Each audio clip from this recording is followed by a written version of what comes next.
Bonjour à toutes et à tous. Merci de nous rejoindre aujourd'hui pour ce nouveau live métier.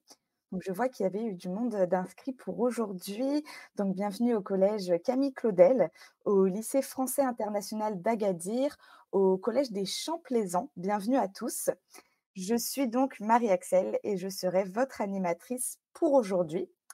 Vous le savez, notre but chez MyFuture, c'est de vous faire découvrir un maximum de métiers en rencontrant des professionnels de tous les horizons. Aujourd'hui, ce live métier, il est en partenariat avec le LEM. Donc le LEM, c'est les entreprises du médicament qui regroupent donc toutes les entreprises du secteur de l'industrie pharmaceutique en France. Je le rappelle, hein, ce live métier, il est participatif. Vous avez donc un chat à votre dispo. Donc, n'hésitez surtout pas à nous poser toutes vos questions, puisqu'il n'y a pas de questions bêtes et surtout, on est là pour y répondre. On a également aujourd'hui avec nous un modérateur, donc David. Bonjour David, qui va suivre vos messages et vos questions, qui y répondra ou les relaiera pour que je puisse les poser à notre invité du jour. Pensez également à regarder les commentaires que peut mettre David, puisqu'il peut contenir des informations utiles sur tout ce qu'on est en train de se dire. Avant de rentrer dans le vif du sujet, on va voir donc le sommaire. D'abord, on va bien sûr voir en quoi consiste le métier de notre intervenant. On verra ensuite un cas concret pour se faire une meilleure idée de son métier et de ses missions au quotidien. Nous verrons ensuite son parcours et comment est-ce qu'il en est arrivé là aujourd'hui, ce qu'il aime et ce qu'il aime moins faire dans son métier, puisqu'il y a forcément des points qu'on aime un peu moins quand on fait un métier. Et enfin, il nous racontera une anecdote sur son métier. Je le rappelle, hein, encore une fois, surtout n'hésitez pas à nous bombarder de questions dans le chat pour que je puisse, moi, de mon côté, les poser aux professionnels. Sans plus attendre, on va donc accueillir Olivier, qui est responsable droit des brevets dans l'industrie pharmaceutique. Bonjour Olivier, Bonjour à tous. est-ce que tu vas bien? Super bien, je te Impec, remercie. impec. Donc aujourd'hui, on va parler donc de ton métier. Est-ce que avant qu'on rentre dans le vif du sujet, tu peux nous dire rapidement, en quelques mots, en quoi ça consiste? Bien sûr. Moi, je suis responsable brevet, dans l'industrie pharmaceutique et mon rôle consiste à protéger, les inventions qui sont réalisées par les chercheurs, dans mon entreprise. OK, super. On va voir, tout ça ensemble et en quoi ça consiste. Donc tu nous as partagé des photos, pour qu'on comprenne un peu mieux ton métier. Donc sur les 3 premières, on voit un peu en quoi consiste ta profession. Est-ce que tu peux nous en dire plus et nous expliquer le choix de ces photos? Bien sûr. Alors la première photo que j'ai choisie, c'est une photo de médicament. Mmh. Ça représente un peu le cœur de métier de mon entreprise Sanofi. Chez nous, chez Sanofi, notre travail, c'est de développer des nouvelles solutions, thérapeutiques, qui, permettent d'améliorer ou de protéger la santé des patients dans le monde entier. OK. Ce que vous savez peut-être pas, c'est que pour développer un médicament, ça prend beaucoup de temps. En fait, on estime entre 8 et 12 ans, de recherche et développement pour développer un médicament et ça nécessite aussi beaucoup d'argent. On parle de plusieurs, milliards d'euros pour arriver à développer un médicament et le mettre sur le marché. Hem C'est pour ça que l'entreprise a besoin de se protéger en déposant des brevets pour qu'on puisse avoir, une sorte de monopole d'exploitation sur, les inventions qui ont été faites pendant un certain temps. OK, donc c'est-à-dire qu'il y a que vous qui pouvez les utiliser et pas d'autres Voilà, laboratoires? exactement. OK. Je sais pas, dans l'audience, il y a peut-être des gens qui ont entendu parler des médicaments génériques et ben, les médicaments génériques, c'est les médicaments qui arrivent une fois que les brevets sont expirés. OK. La deuxième photo que j'ai choisie, c'est une photo d'une sorte de grillage, c'est un peu pour vous expliquer le concept, du brevet. Imaginez-vous, peut-être, un jardin, un très beau jardin que vous avez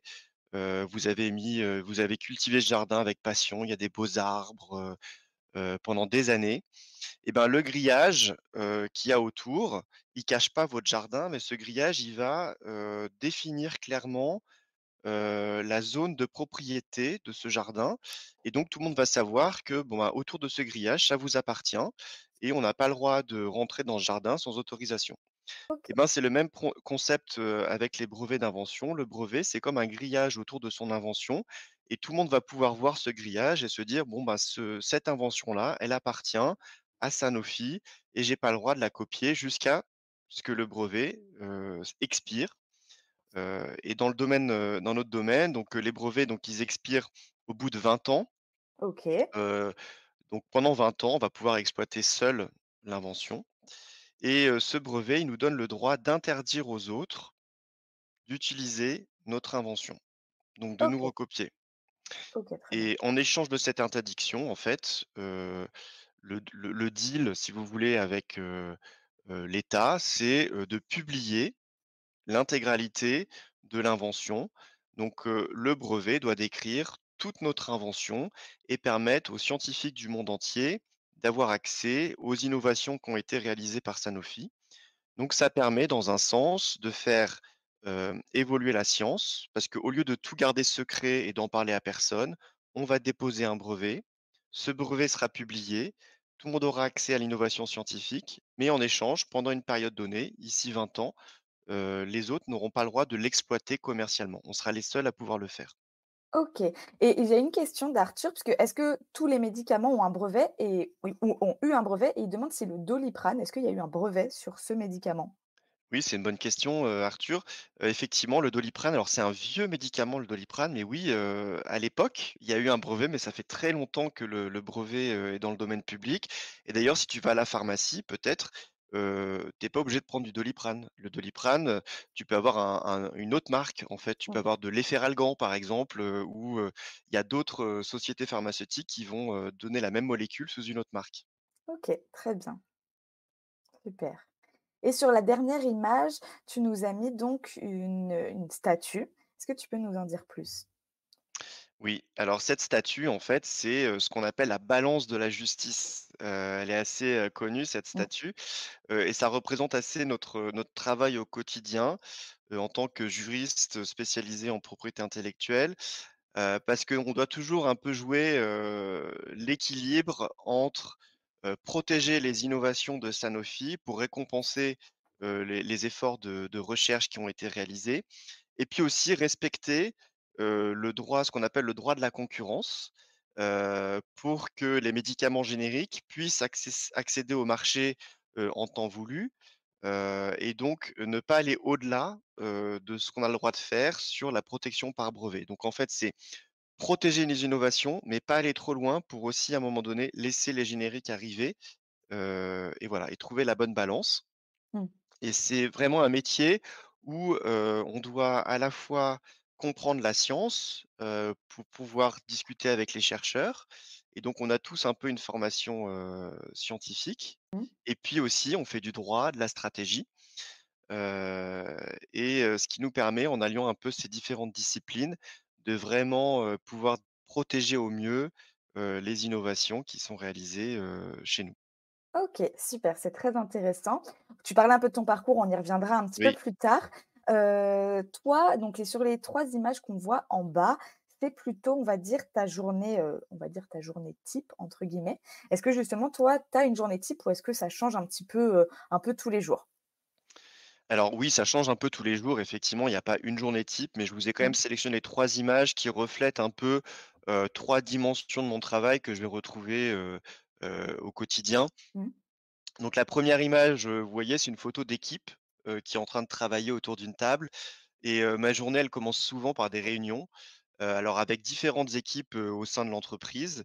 Ça va être, souvent des réunions, avec des chercheurs, par exemple, des scientifiques qui vont partager leurs dernières découvertes, par exemple, OK. ou, des équipes, qui travaillent, en production, qui eux vont avoir, par exemple, amélioré un procédé pour fabriquer un médicament avec qui je vais pouvoir, discuter et moi, mon rôle dans tout ça, ça va être d'être à l'écoute, heu, d'essayer de comprendre, ce que les scientifiques, sont en train de me raconter, de Mmh. repérer, les innovations, qui méritent d'être protégées par un brevet et aussi ça va être de vérifier que eux, les activités, qu'ils sont en train de faire ou qu'ils veulent, faire, ne viennent pas violer les brevets de concurrents.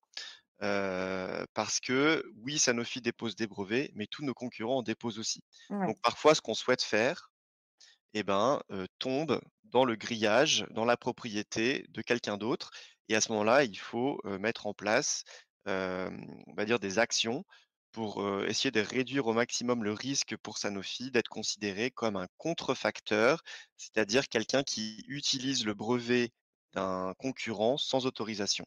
OK, OK, très bien. Sur la deuxième image donc, on voit que c'est un jeu, un peu un jeu d'échecs, donc est-ce que tu peux nous expliquer Exactement. ça?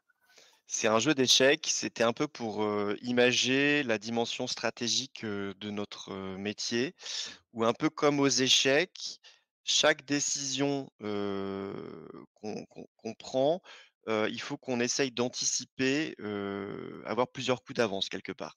OK, Donc on va essayer à chaque fois de se demander, comment est-ce que je vais, protéger au mieux, les inventions de mes chercheurs? Où est-ce que je vais déposer mes brevets? Dans quel pays du monde? Et ça, pour ça, il faut avoir une idée déjà à l'avance, des marchés, sur lesquels, on va, commercialiser notre produit, dans le futur. Et puis aussi, essayer de réfléchir à comment contourner, alors légalement, les brevets de nos concurrents. Comment essayer de sortir du grillage, de nos concurrents et donc ça, c'est, des discussions un peu stratégiques qu'on doit avoir avec, les chercheurs, mais aussi, OK, des collègues, juristes. Voilà, donc il faut avoir à la fois une vision un peu long terme, ouais, une compréhension du marché dans lequel, on évolue et puis, une capacité aussi à essayer de prévoir, les actions qui vont être entreprises par nos concurrents mmh. et puis, toujours avoir ce sens de l'innovation et d'essayer de bien déterminer où se trouve le cœur, de l'innovation. OK, super et il y a Anna qui demande quand tu fais les réunions le matin, est-ce que c'est des grosses réunions avec beaucoup de chercheurs ou est-ce que c'est plutôt un petit comité, c'est des petites réunions pour échanger, Alors généralement, moi, je préfère des réunions en petit comité, Ouais, parce que je trouve que les discussions sont de meilleure qualité. OK. Voilà, donc c'est plutôt petite réunion. OK, très bien. Sur la dernière image, on voit donc c'est une salle d'audience, on dirait, un Oui, tribunal. Donc est-ce que tu peux nous en dire plus? oui. Alors il y a une partie importante de notre métier qui se joue dans les salles d'audience, Mmh. parce qu'effectivement, on a un métier qui est un métier juridique, et donc on doit souvent aller défendre, la validité de notre brevet, puisque nos brevets, c'est notre grillage, mais parfois notre grillage, il gêne les autres. Mmh. Donc les autres vont essayer de détruire notre grillage, donc en fait Ouais. d'invalider notre brevet et donc ça se passe, devant des cours, devant des juges. Il faut que nous, on donne des arguments pour dire: «Non, non, non, mon grillage, mon brevet, il est valide». Mmh. Et pareil, nous, on fait la même chose. On va aller contester, la validité des brevets de nos concurrents qui nous gênent. Donc Ouais. souvent, on est dans les 2 rôles, si vous voulez. Parfois on attaque, parfois on se défend. Mmh. D'acc Hem, donc ça, c'est assez sympa dans notre métier. On est constamment des 2 côtés. ouais. Et puis aussi, parfois, on va devoir négocier, avec, nos concurrents des accords, d'utilisation de leurs brevets. Donc ça s'appelle dans notre domaine des accords de licence, où on va soit OK. autoriser quelqu'un à utiliser notre brevet, soit nous demander l'autorisation d'utiliser le brevet du concurrent. C'est un peu comme louer un appartement. On paye un loyer et ben là, on va payer un Mmh. loyer pour utiliser le brevet et ça s'appelle une licence. OK, très bien. Il y a une question d'Anna, donc je traduis un peu la question, mais c'est vrai que, bah, forcément, c'est quand on parle de vente de médicaments, on est là, on pour sauver des vies, voilà, pour vraiment améliorer le quotidien et la santé des gens. Mais en même temps, c'est une entreprise donc qui est aussi là pour faire de l'argent, du profit. Comment on fait pour, avoir cette balance en fait entre, bah, oui, le fait de forcément, hein, c'est une entreprise, il faut pouvoir créer enfin générer de l'argent, mais en même temps que ce soit, peut-être accessible à tout le monde et que le maximum de personnes puissent avoir, accès à ces médicaments. C'est une super bonne question et c'est un vrai sujet. Mmh. Hem, Effectivement, en fait, comme je vous l'ai dit au début, ça coûte très cher de développer un Ouais. médicament, c'est plusieurs milliards d'euros.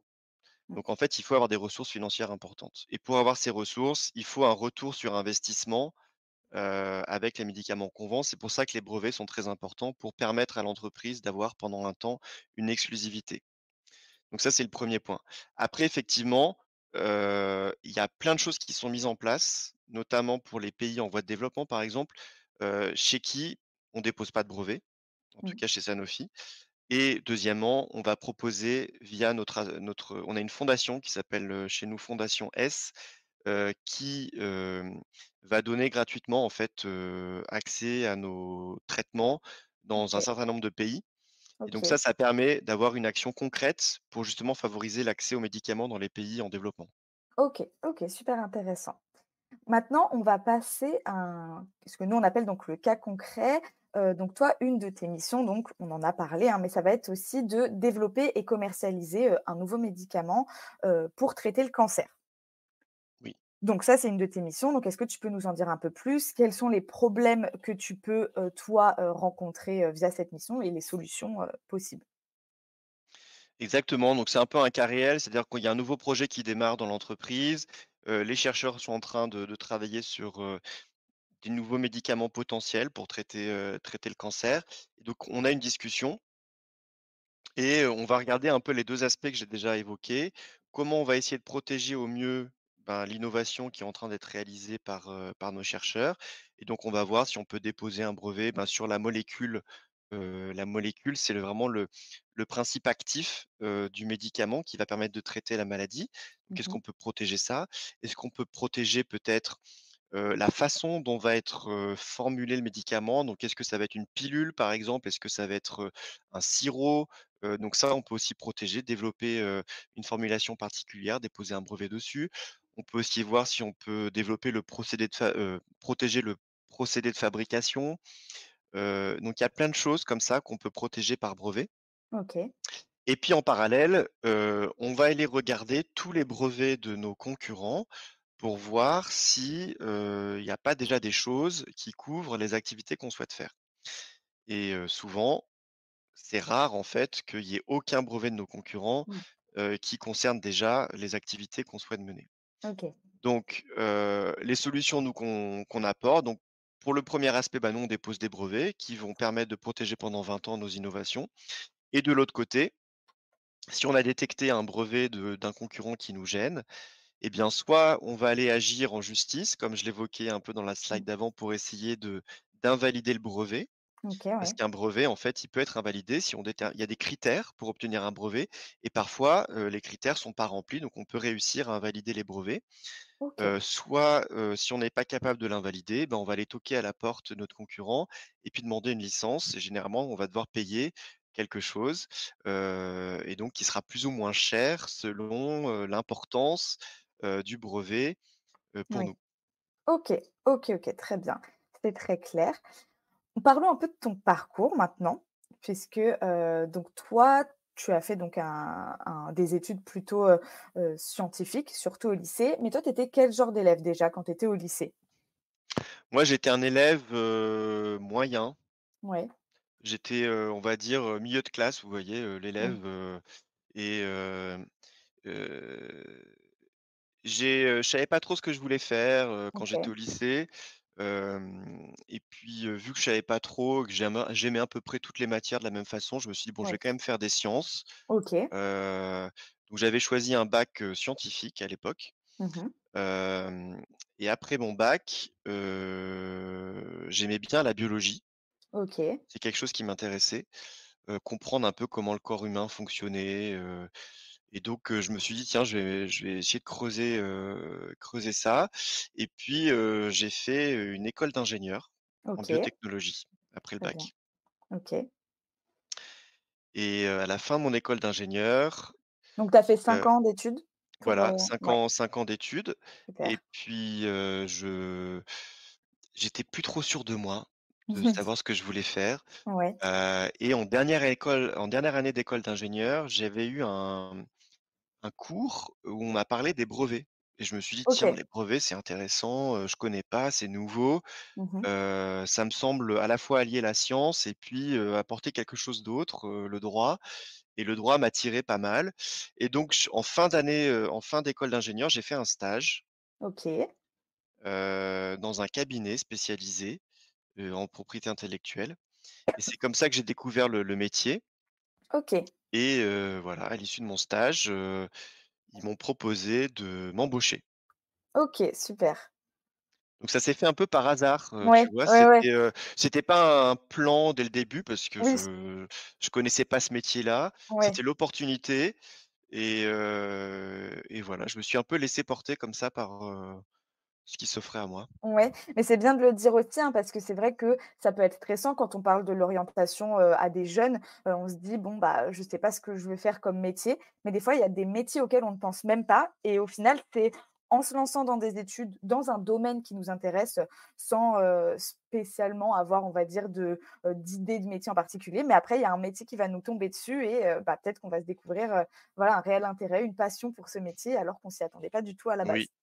moi, c'est souvent ce que je conseille, aux jeunes qui viennent, les stagiaires de troisième Ouais, ou de seconde, c'est de leur dire: «Essayez déjà de déterminer qu'est-ce qui vous plaît comme matière». Pensez pas forcément métier parce que comme tu dis, il y a tellement de métiers différents, puis on peut pas connaître tous les métiers. c'est clair. Faites quelque chose qui vous plaît et puis après vous verrez avec les années, il y aura des opportunités. Ouais, ouais, ouais, c'est un très bon conseil et toi, du coup, tu as fait quand même un master de droit donc Oui, après voilà, donc ouais, ce que j'ai fait, c'est que j'étais embauché avec mon ouais, école d'ingénieur. J'ai commencé en OK, cabinet OK, et ouais, j'ai commencé à apprendre le droit donc et j'ai passé en cours du soir, des diplômes, de droit, donc sur plusieurs années. ouais, Donc c'était en parallèle de mon travail. Mais OK, les 5-6 premières années, de ma vie professionnelle, en fait, j'étais encore étudiant, OK, en parallèle. Donc c'était assez sympa parce que j'étais dans la vie active, mais je continuais à apprendre des choses et moi j'ai toujours aimé apprendre des choses. Donc c'était ouais, pas, ça peut faire peur comme ça en se disant: «Ouh là là, il a fait 5 ans de sciences, puis après il a fait du droit».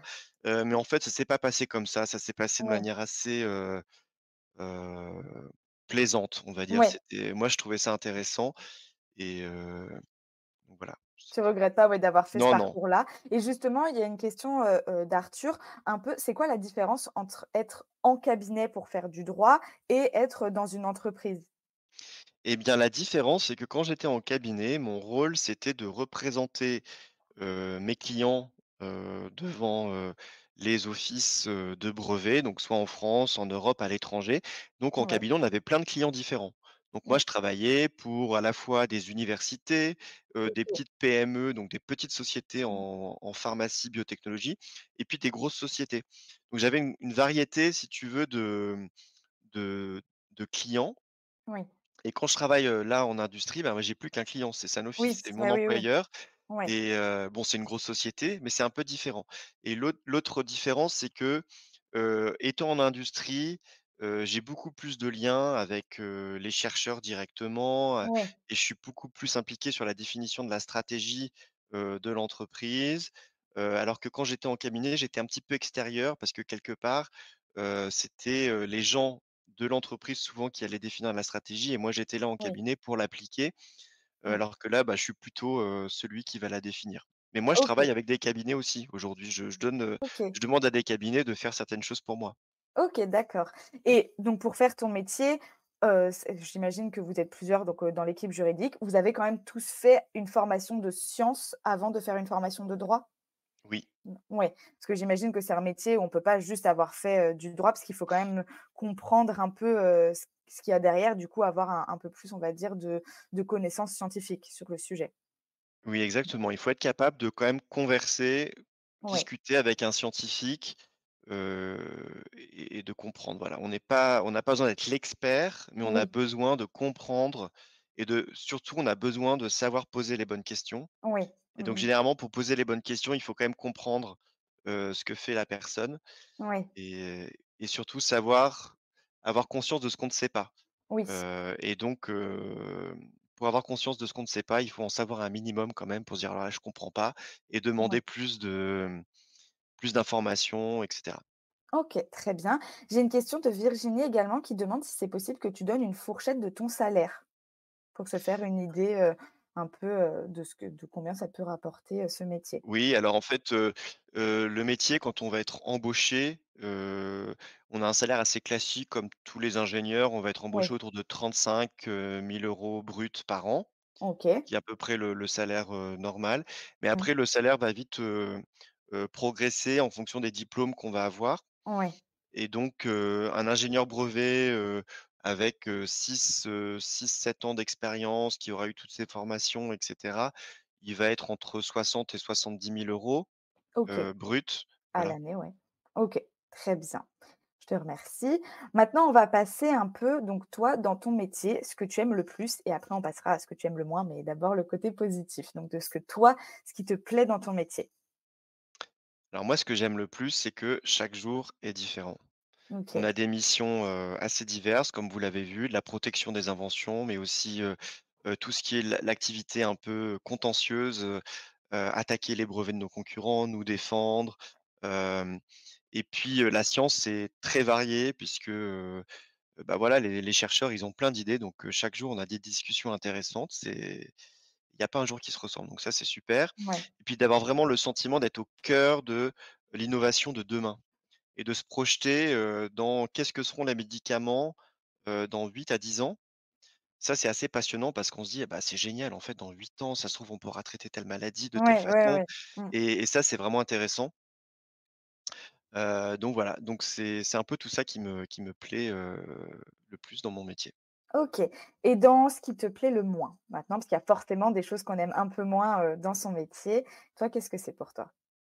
Oui, bah, j'ai un métier, juridique avec, pas mal de délais imposés par la loi à respecter, Mmh. donc il y a un peu de pression, il faut pas louper ces délais-là, donc en fait, on est toujours en train de se projeter, plusieurs mois à l'avance pour revoir tous les Ouais, délais, qu'on a, donc ça peut être parfois un peu stressant et puis il y a, ouais, le fait que, on est constamment en train de prendre des décisions sur, l'orientation stratégique, à prendre pour l'entreprise et ces décisions sont parfois associées à des enjeux financiers importants et donc ouais, ça peut être assez stressant parce que, ben, parfois on sait qu'on prend des décisions, qu'elles ont des risques associés et qu'il y a quand même un peu d'argent, en jeu, donc ça peut être stressant, ouais, mais c'est ce qui fait aussi l'intérêt du métier, donc c'est toujours cet équilibre entre, ouais. l'enjeu, le stress et puis, ce qu'on aime faire, quoi. OK. J'ai une question du collège, donc Léonard de Vinci, qui demande: c'est quoi l'objet que tu utilises le plus dans ton quotidien pour ton métier? Ah bah, c'est un ordinateur. Parce que tu travailles beaucoup sur l'ordinateur, j'imagine, OK. Moi, l'ordinateur, c'est oui, c'est l'outil principal, que Ouais. j'utilise. OK, très bien, et toi, donc du coup, tu es dans le domaine juridique, mais tu n'as pas passé le concours d'avocat, Non, c'est ça? Non, ouais, tu es vraiment juriste, donc tu as un équivalent d'un master de droit, mais tu oui, n'as pas fait derrière, le concours non, d'avocat. OK. non, non, mais c'est possible. Je pourrais éventuellement Ouais, passer le concours d'avocat, ouais. ce serait envisageable, mais ce serait surtout utile si je voulais revenir en cabinet, Oui, d'avocat, ouais. et auquel cas je pourrais être avocat, mais pour moi, j'en ai pas encore eu le besoin OK, en peut-être, entreprise. peut-être un jour, mais pour l'instant, Peut-être pas un besoin. jour, Ouais, exactement. ne jamais dire jamais. OK, super, et selon toi, quelles sont un peu les qualités qu'il faut avoir pour exercer ton métier? Alors, il faut, à mon avis, la première qualité, je pense, c'est d'être curieux. Oui. Mmh mh. Il faut aimer apprendre des nouvelles choses, s'intéresser à ce que font les autres, s'intéresser à la science, Ouais. et avoir ce goût un peu d'apprendre. Mmh. Heu, il faut aussi être curieux, au niveau juridique, savoir si on peut pas explorer des nouvelles, façons de faire les choses. Donc ça, c'est une qualité très importante. La deuxième, je dirais, c'est, la rigueur. Ouais. Donc il faut, avoir ce goût du détail, Mmh. et que les choses qui soient écrites le soient de manière très claire, concise, sans erreur. Ouais. Parce que le brevet, ça reste un document écrit et donc quand on rédige un brevet, il faut que la façon dont il soit rédigé soit vraiment correcte. S'il y a Ouais. des erreurs, ça peut entraîner l'invalidité du brevet. Ouais. Donc en fait, il faut avoir ce goût, de la rigueur. Et puis, je pense qu'il y a quand même, il faut avoir un goût un peu pour heu, aimer lire, s'instruire, parce que, ben, moi, je passe mon quotidien à lire des documents.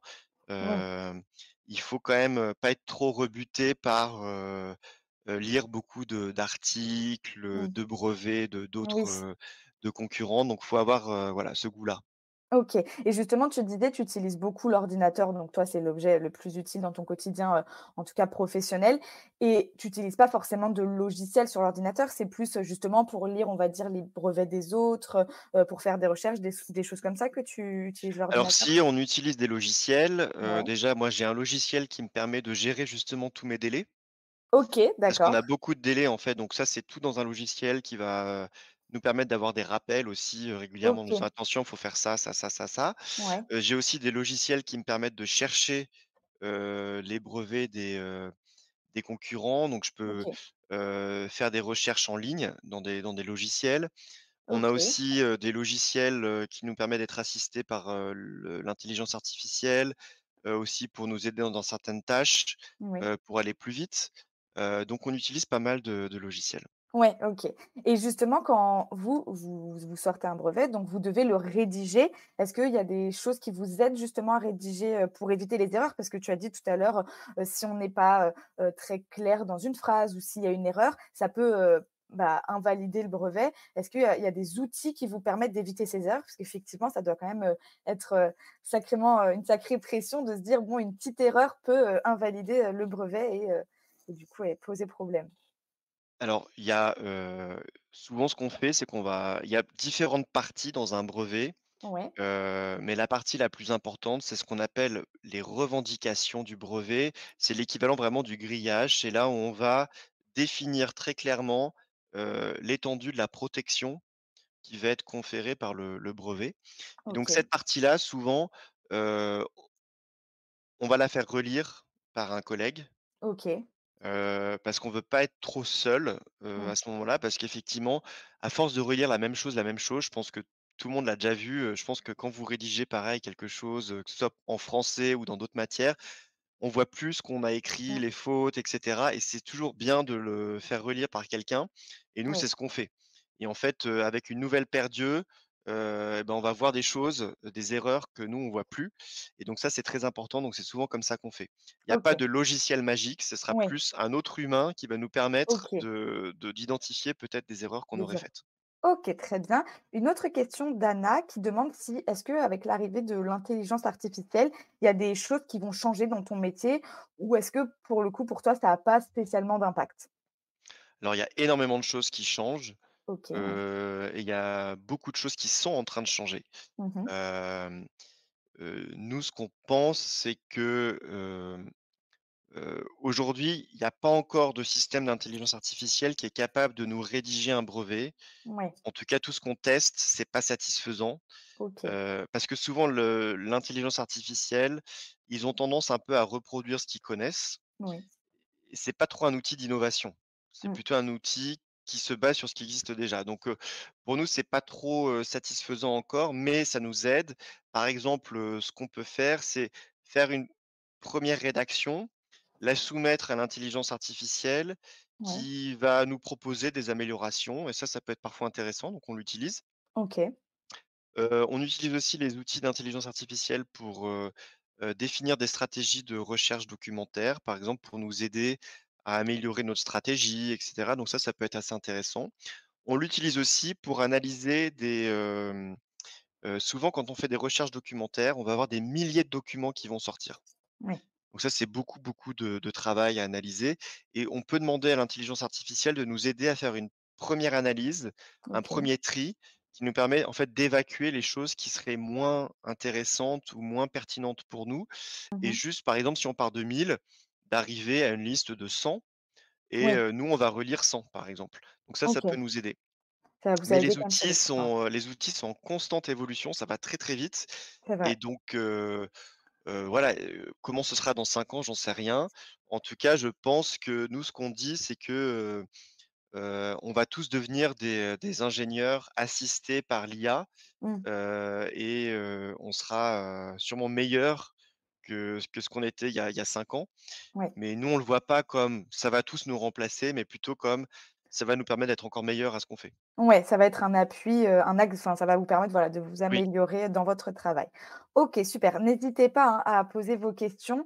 On va passer donc à la dernière partie sur l'anecdote. Donc je te laisse nous raconter ton anecdote.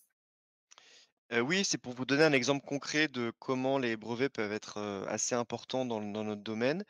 Et il y a quelque temps de ça, il y a 2 3 ans, il y avait un concurrent qui avait obtenu une autorisation, de mettre sur le marché un vaccin, et nous, en fait, il s'est trouvé qu'on avait fait de la recherche dans le même domaine et qu'on avait déposé un brevet et que ce brevet couvrait le vaccin qui a été mis sur le marché par notre concurrent. Et donc, OK. nous, ce qu'on avait fait à ce moment-là, c'est qu'on est allé voir le concurrent et on lui a dit: «Écoutez, vous avez un brevet on a un brevet qui couvre ce que vous faites». Et le concurrent, bah, n'a eu d'autre choix que de l'admettre et il nous a dit: «Oui, oui, effectivement». Ils ont accepté de prendre une licence sur notre brevet et donc cette licence a rapporté plus de 20 millions d'euros à l'entreprise. Hem, donc c'est pour vous montrer que les brevets peuvent être vraiment un levier important pour l'entreprise, pour valoriser, la recherche qui est faite. Même si nous, en fait, finalement, on va pas développer, là, c'était un vaccin, jusqu'à le mettre sur le marché. Le Mmh. brevet permet quand même de protéger la recherche qui a été faite et Ouais. éventuellement récupérer un peu d'argent, chez des concurrents qui se seraient servis de la même technologie et donc là, c'était le cas. OK. Bah, c'est là où on voit tout à l'heure, tu disais à quel point ça peut coûter cher. Vu le montant, c'est là à quel point on voit, qu'il y a des enjeux financiers, hein, derrière tous ces brevets. Oui. Donc, ouais, effectivement, c'est très intéressant. Bon, bah, super. En tout cas, merci pour tout ce que tu nous as partagé. D'ici quelques minutes, on aura terminé. Est-ce que tu as un dernier message, toi, à faire passer aux jeunes? Moi, mon message, c'est, essayez de trouver un métier dans lequel vous allez vous amuser, surtout, il faut, trouver quelque chose qui vous intéresse, que vous aurez goût, chaque jour, à faire donc et c'est pour moi le plus important et voilà, OK, c'est tout. super. Bah, merci beaucoup en tout cas pour ta présentation. Merci à tous de nous avoir suivis. Donc David, le modérateur, va vous partager dans le chat un petit typeform pour que vous puissiez nous laisser vos commentaires. On a hâte de lire vos retours et de savoir ce que vous avez pensé de ce live métier. En tout cas, ça a été un vrai plaisir pour moi de l'animer parce que j'ai appris beaucoup de choses. C'était très intéressant. C'est un métier dont on n'entend pas forcément parler ou en tout cas qu'on ne connaît pas bien. Donc voilà, c'était très intéressant d'avoir bah, toutes ces informations-là. Le prochain live métier, ce sera cet après-midi à 14 heures. Donc, vous allez pouvoir plonger dans les coulisses de l'alimentation fraîche et locale aux Halles de Toulouse, donc grâce à notre visite virtuelle. On espère donc vous y voir nombreux. Et pour plus de conseils, donc toujours dans la joie et dans la bonne humeur, vous pouvez nous suivre sur Insta. À très vite tout le monde. Merci beaucoup. Merci beaucoup, au revoir. Merci, au revoir.